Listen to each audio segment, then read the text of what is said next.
Daniel the Healer is an intuitive, holistic spiritual healer. He's been involved in metaphysics, spirituality, and reality creation for the past 45 years. Welcome to the Brighter Life Show, Daniel the Healer. How are you? Oh, I'm doing very well. Thank you for having me. It is a pleasure. Oh, it is really our honor to have you as our special guest. You are an intuitive, holistic energy healer. And what exactly is holistic healing? All right. So holistic, because you function on four different levels simultaneously. You function on the spiritual, the emotional, the mental, and the physical. And so when you look, you're on the medical care, they look at your body, just the physical. But I look at all four of your bodies and also how they interact. I had a person that had scoliosis, and what it wound up to be is that from another lifetime, they had a sword in their back. They were a soldier, and the sword was still there. And so, with psychic surgery, I removed the sword, and the back straightened out. So, as you see, the energy can affect your body. And when you work with holistic healing, then you look at everything at the bigger picture, not only at your small picture. Okay, that is absolutely fascinating. And you studied and trained in quantum touch. And what is quantum touch, and how does it connect to healing, quantum touch? All right, so quantum touch is a modality, Uh, like Reiki is a modality. Many different modalities exist out there, and it's really neat because not every modality works for everybody.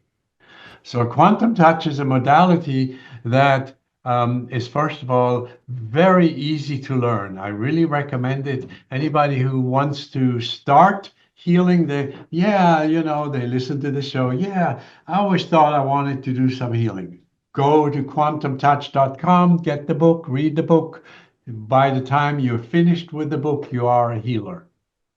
I am absolutely going to do that. But with quantum touch, are you actually touching the person, or is it like energy, or is it through the? Well, on level one, you do touch the person. Okay. On level one, basically what you do is you move, you gather energy. There is like knowledge and wisdom all over around the plants, the animals. You gather the energy, you flow it into you, you move it through kind of a circular motion, you bring it back, you push it down your arms, out the hands. And so if you do this and you have a headache, you can do it on your own. You do it with your breath, you gather the energy and you push the energies into your head, and the headache goes away. In the more advanced version, which I learned also, you can do it with your gaze. Wherever you look, that energy flows. And so you're flowing energy into whatever the illness or the discomfort is, and it will take care of it. So I learned from my heart chakra, I learned how to project a beam of energy I call it my healing love stream. Mm. And I push it to wherever it needs. And then you on your end, you receive it through your chakras, and your body interprets that. And then the cells say, oh yeah, that's what I have to do. And they do it, and you feel better. I love it. So is that what you mean by your gift of? I saw on your website it's called Gift of Healing with Love. Is that part of what you're talking Yes. about? Okay. That's exactly what it is. It's even behind me, Healing with Love. It's my byline. I love it, and I love that what you're telling me is that we can heal ourselves, because I think a lot of people have a lot of ailments, and just knowing that you're able to use a quantum touch, on yourself, on your animals, on your friends. Does the receiver have to be willing to accept it? Somebody that you've talked to, or can you do it without their knowledge? They absolutely have to be willing. They also have to be consciously aware and agreeing to it. We all have a right to our own experiences, our illnesses, our pains. are actually messages from the other side where something needs to be fixed. And if you, without their knowledge, fix one of their pains, you're taking away their feedback mechanism and you're actually hurting them. So only the only exception I have is children under 14. Then I need the parents' permission because Okay. parents are, but by 14, we kind of become spiritually adult. That's what the whole thing about confirmation and bar mitzvah has to do, is now you're a spiritual adult and then you can make your own decisions. Okay, thank you so much for that. Now, you have stated before that we, mankind, the animal kingdom, that we're all made up of the same stuff, like building blocks. And I was just hoping that maybe you could elaborate, a little bit on that. Okay, so intrinsically, we are all divine. It's very unfortunate that we live in a world where we think that being here, we are being expelled from heaven and we have to suffer and whatever. We are all divine, we're all equal. I mean, most of religions actually thrive on the fact that, oh, you're just a sinner and you have to bow before God and you have to be humble and all that. That's all BS. You are intrinsically divine. You are made of the same building blocks, namely light, that all of existence is made up of. You are made out of light, except that 3D, the circumstances on Earth in which we live, is very dense. So you are crystallized light. It has manifested, it's so dense that the light has manifested into being. But the deep, deep down in your atomic structures, they're all little vortices of light. So you are made of the light, you are divine.